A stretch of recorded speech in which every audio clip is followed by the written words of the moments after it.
Have you ever wondered what happened to the legendary Chuck Norris? I recently saw a video he made and I was shocked. He's in his 80s and still kicking butt and working out and staying active. He did this by just making one change. Chuck says he still feels like he's in his 50s. His wife even started doing this one thing too, and she's never felt better. She says she feels 10 years younger, her body looks leaner, and she has energy all day. Chuck made a special video that explains everything. Make sure you watch it by going to chuckdefense.com/inspired or by clicking on a link below this video. It'll change the way you think about your health. Once again, that's chuckdefense.com/inspired or click on a link in the description below to watch the video now. If the legendary Chuck Norris can do this at 81 years old, so can you. Watch his method by clicking on the link in the description box below. chuckdefense.com/inspired.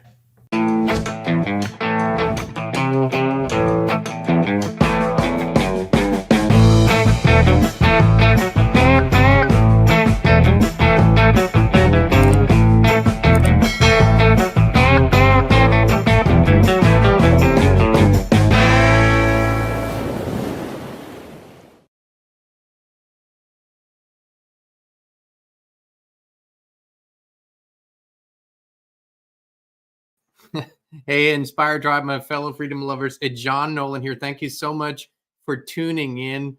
It is Friday, April 12th, 2024. We're healthy, we're wealthy, we're whole, we're free, we're winning, we're discovering, we're learning, we're expanding. As a matter of fact, we're also expanding on a technical front because I was missing a video here, and I'm going to try to pull this up for you because I really wanted you to see it. It was part of what I wanted to share with you all. I'm gonna probably have to. There you go. If I were to look at the foundational breakthroughs in AI over the past decade, Google has been at the forefront of many of those breakthroughs. Gemini is our largest and most capable model. It means that Gemini can understand the world around us in the way that we do. So not just text, but also code, audio, image, and video. Taylor used Gemini to search a large corpus of scientific papers for key information. We wrote a prompt. With its advanced reasoning capabilities, Gemini was able to distinguish between papers that were relevant to the study and those that weren't. I'm delighted to introduce AlphaCode 2, powered by Gemini. When we evaluate AlphaCode 2 on the same platform as the original AlphaCode, we solve almost twice as many problems. Gemini on its own has the ability to transform software development as we understand it. Based on their design, which of these would go faster?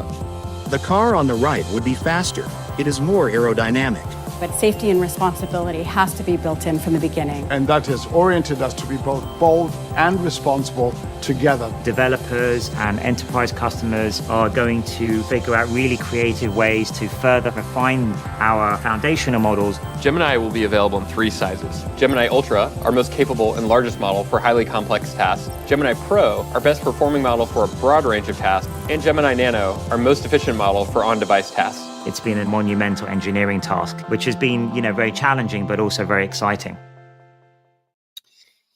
I wanted you to see this clip. And by the way, before we go deeper into the subject, this is going to connect all. I want to welcome everybody in a live chat on Rumble, on YouTube, on X.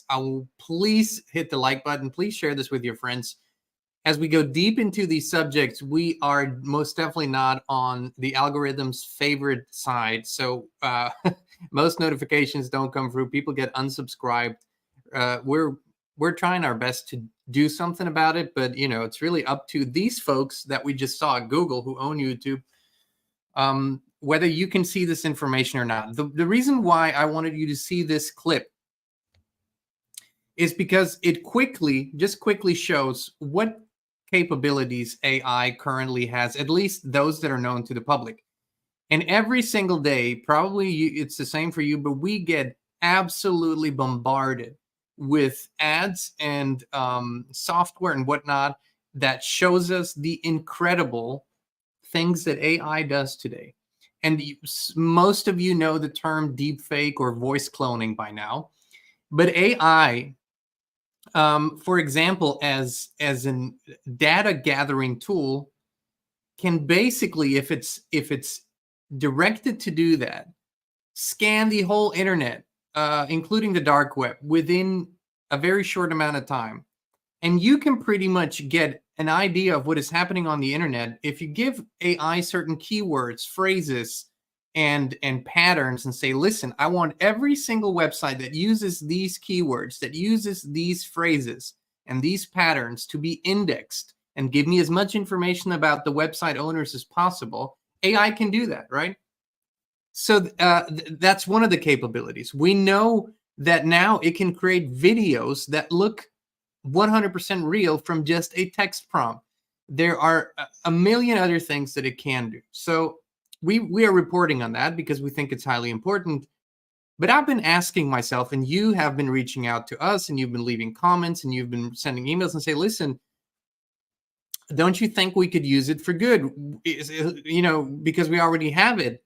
And while I generally don't believe that anything inherently good will come from humanity being fully dependent on AI, I absolutely don't believe that. I agree that while we have these tools, why wouldn't we use them in a very good way? So you know what I thought? I'm thinking, I wonder, this should be sort of a one-stop shop solution for most law enforcement agencies. I'm not even talking about white-collar crime. I'm not talking about financial crime. I'm not talking about anything like that. But imagine if you are, and I want to say this before we go deeper into this discussion, I have deep respect for all the men and women in law enforcement. You know, most of the people go into this profession with a very honorable intention. It is not a very respected position in society today. And you know, a lot of them put their lives on the line every day. So I want to thank them, and I want to express my respect. That's important to me.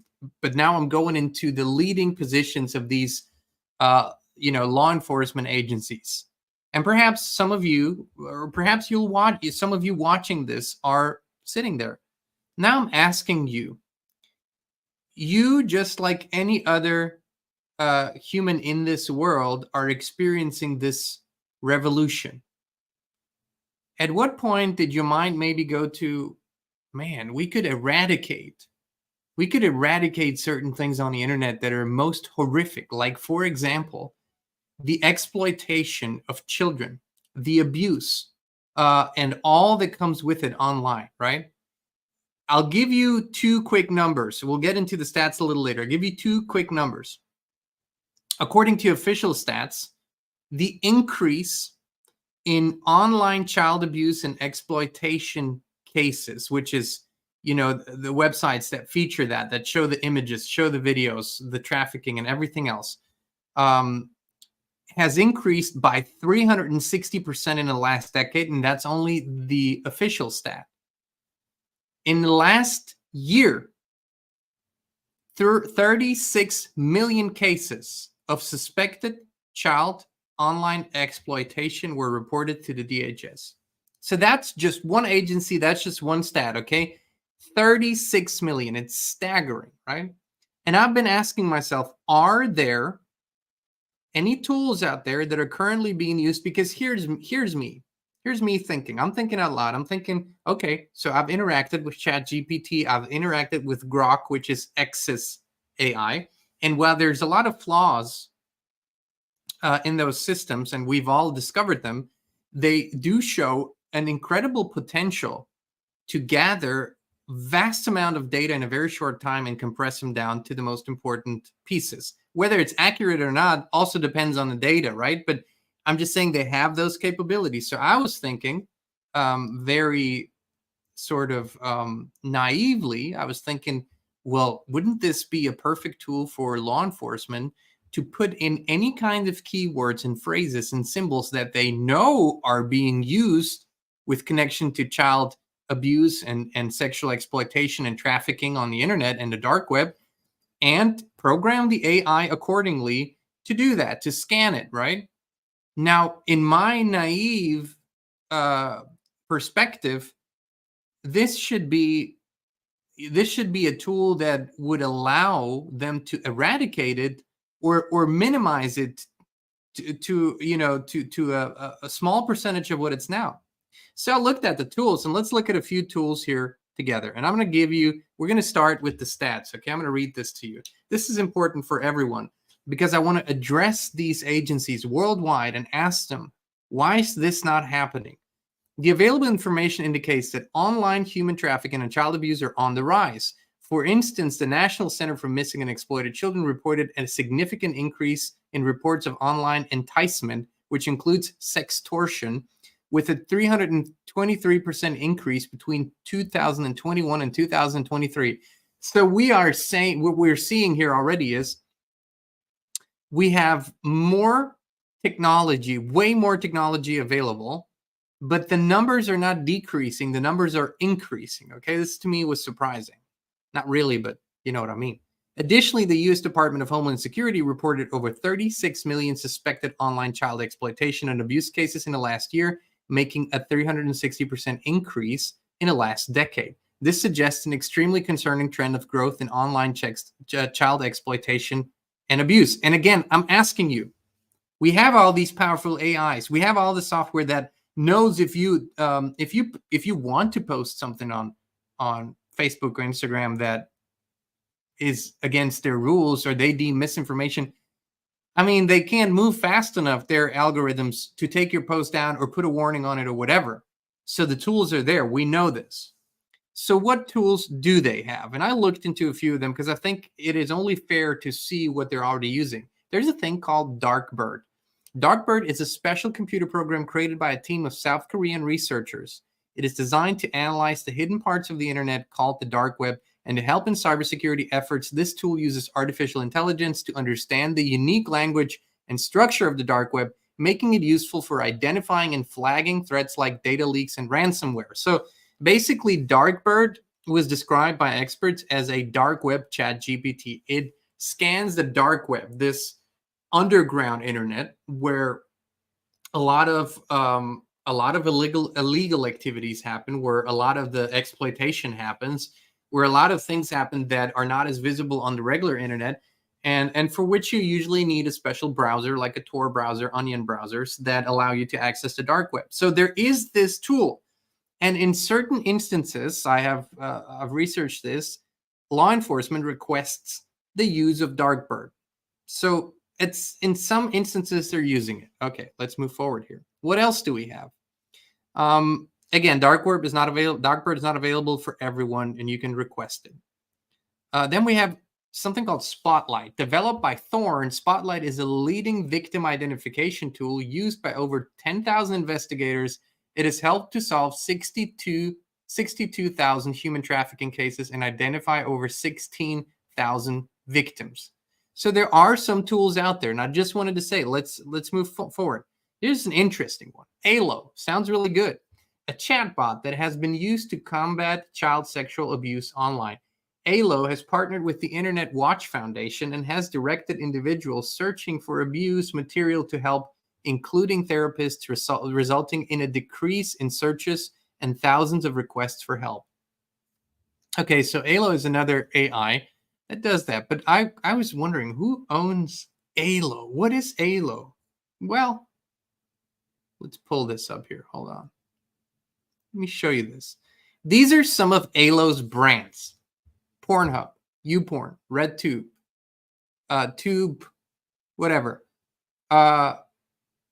Okay, so I was reminded of instance after instance after instance that I read about Pornhub having, which apparently is, the largest platform today, having millions and millions of reported cases of suspected underage material on their website. So the same company that owns these has an AI that regulates this. Well, sure, it is a good effort if you believe in the straightforwardness of this information. Let's look a little further. Here are a few more of their brands. And one, to me, jumped out because when you have certain knowledge about symbolism and how it's being used, then you see certain things. So I looked at this here. They have a brand or website called Twisties. I want to show you the logo. You see this? It's one of their brands. Now, the dot on the I jumps out immediately. And this is, you just can't tell me this is a coincidence. Those of you who know, they know about this here. And this is, in 2007, there was a list released that was used internally by the FBI that was displaying and educating people on the symbols used by pedophiles.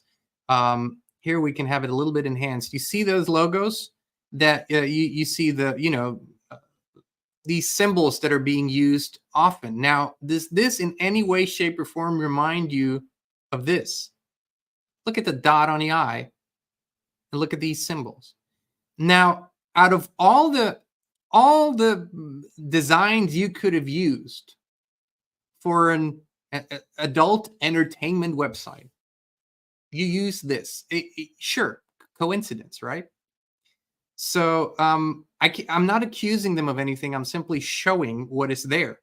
So you have this ALO, which, is apparently a tool they use for safety. Then there's another one called AI for Safer Children, launched by the International Center for Missing and Exploited Children. This tool has brought together 700 plus law enforcement investigators from 111 countries to utilize the power of AI in saving children from sexual predators. Yet another tool that does that. There's Enlight, a project developed in collaboration with the Irish Society for the Prevention of Cruelty to Children. Do you notice how many of these organizations exist? It's like they're just coming out of the ground like mushrooms. And Hotline.ie aimed at creating a tool to combat illegal content online, specifically child sexual abuse material and activities relating to online child sexual exploitation. This all sounds wonderful that these things exist, right? But here we have the stats one more time. An increase of 323% in only 2 years between 2021 and 2023. An increase in the last decade of 360%, although it should be probably proposed that that is much higher. So now we're going to use human logic. Now we're going to talk about this and think about this together.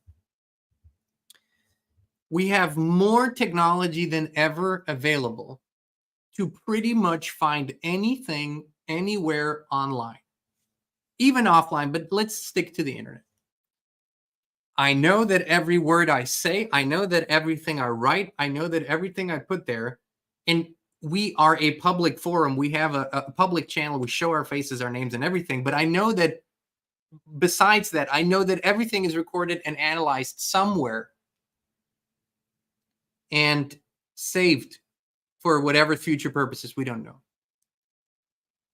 So we have all these organizations that have all these fancy names about supposedly helping children and helping with that.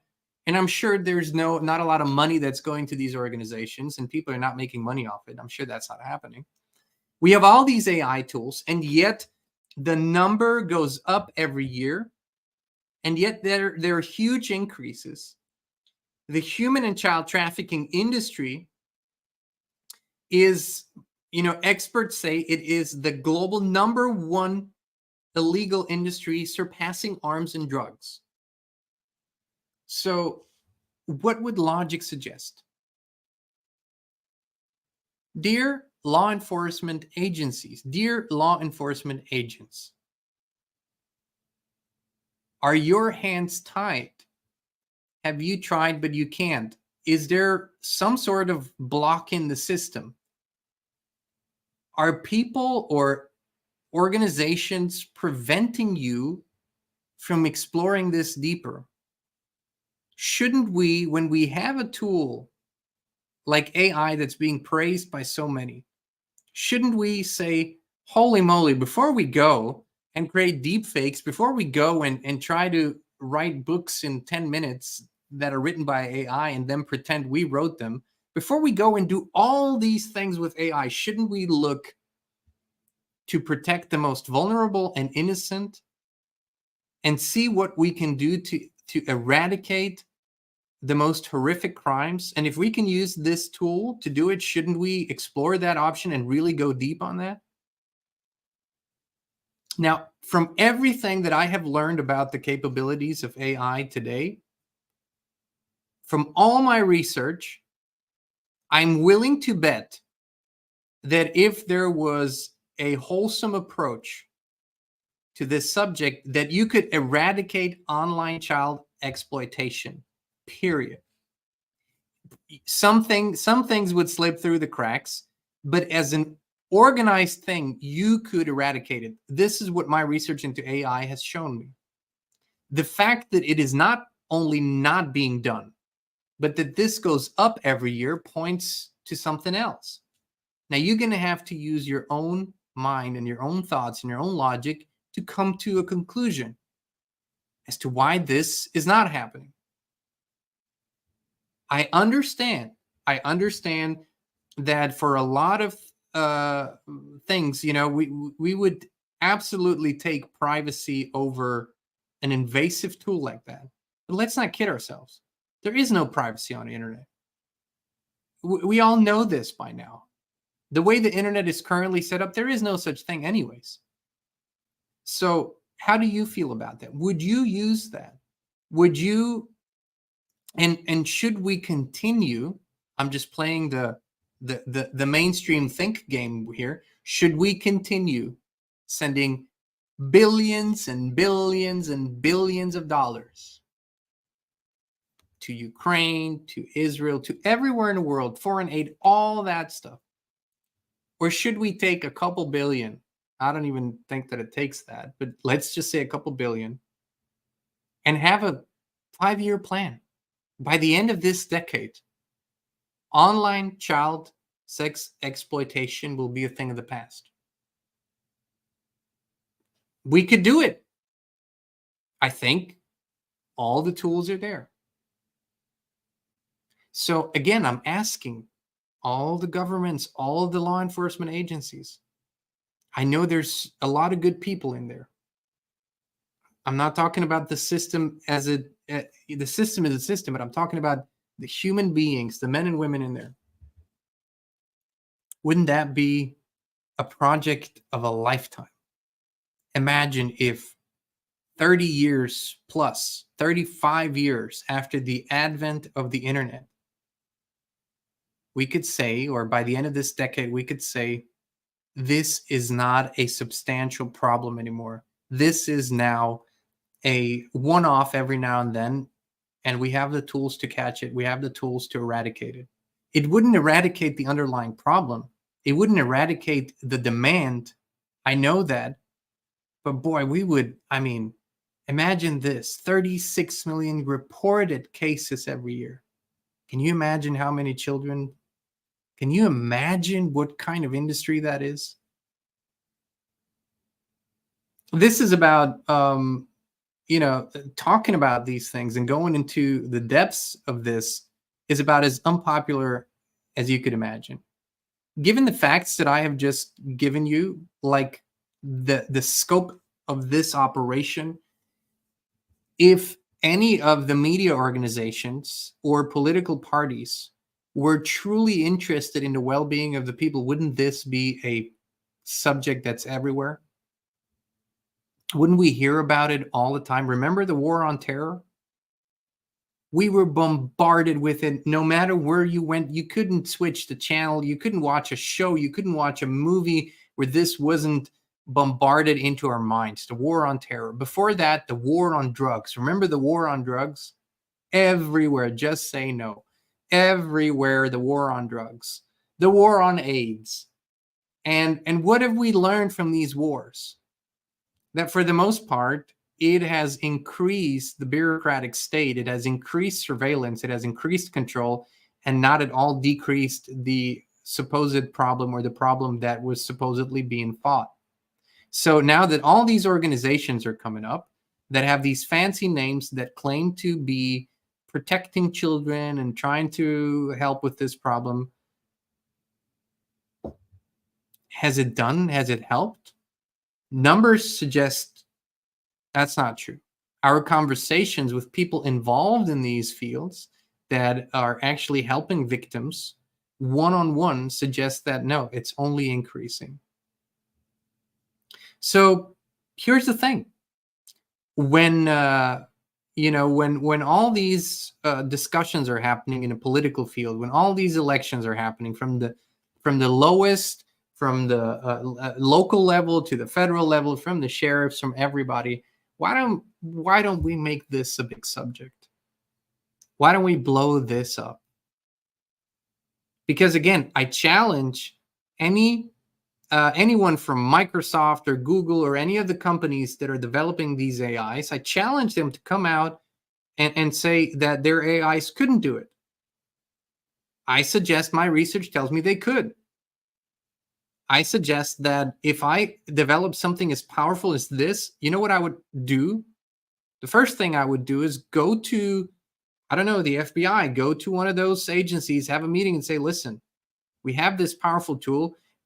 We discovered that it can really make a difference. You should use this for combating online child exploitation. So the point here is that we are being lied to on every level. That when they come out and sell this as the greatest thing in the world, and that it will improve humanity, and that it will make us better, the reality is that they're not using it that way. And they're not wanting us to use it that way. The selling point is that it will make you better, not your life. It will make you better. Well, we could improve so many things, apparently, but that's not how it's being used. And again, dear governments, dear law enforcement agencies, dear men and women in uniform, why? If this is not your field, at least ask the question, why? Ask your superiors, why? Ask your bosses, why? Why do we still have a yearly increase? Why do we have 36 million cases every year? Why are we not using these technologies to end this? This is the message, my friends. And these are the things, by the way, these are the things that absolutely tie to everything else we talk about here. Because if we want to raise our consciousness as a collective, then we have to go and shine our light into these darkest of places and help there as well. Because ignoring it, like, the Love and Light Brigade wants to so often, ignore the shadows, ignore the darkness, because if you pay attention to it, it just increases. Really? So the world at large hasn't been paying attention to this problem, and yet it continues to increase. Well, so there's a flaw in the logic here, because that's not how it works. Anything that we punish with ignorance will become bigger until we deal with it. That's how it is. My suggestion is we can heal it beyond AI tools. We can heal the sickness that and the deprivation that was instilled in so many brothers and sisters over eons of generational, multi-generational trauma. It ties into everything. It's not a separate subject. It's one thing. It's one thing. It's one thing in the body of truth. And, I oftentimes, well, not so often, but lately I've been asking you, please share this with your friends and family. And, someone commented, well, they really love what we do. And they said, John, thank you. I really love your channel. But here's the thing. I can't share your videos because you're wearing a cowboy hat and you have a country, a Western themed song in your intro. So this already suggests that you're a right winger. And so people won't listen to you if I share this with them. I'll just leave this here with you. You think about it what you want. So you're scared that somebody might apply their stereotype thinking to my appearance and judge you for it. And that's why you don't want to share the truth. Well, I'll point back to the shadow work. There's some shadow work to be done here. All right, my friends. I wanted to thank you all for your support on all levels, for being with us. We have a new channel out there called Inspired Plus. We posted the first video today. It's an audio visual experience. We take the best nuggets of our interviews and live streams and everything, and we really pull the essence out and create this beautiful audio visual experience. And then we post those to Inspired Plus. Check it out. And first video dropped this morning. Beautiful segment by David Icke. We love you all. We appreciate you. And we'll be back with you again very, very soon.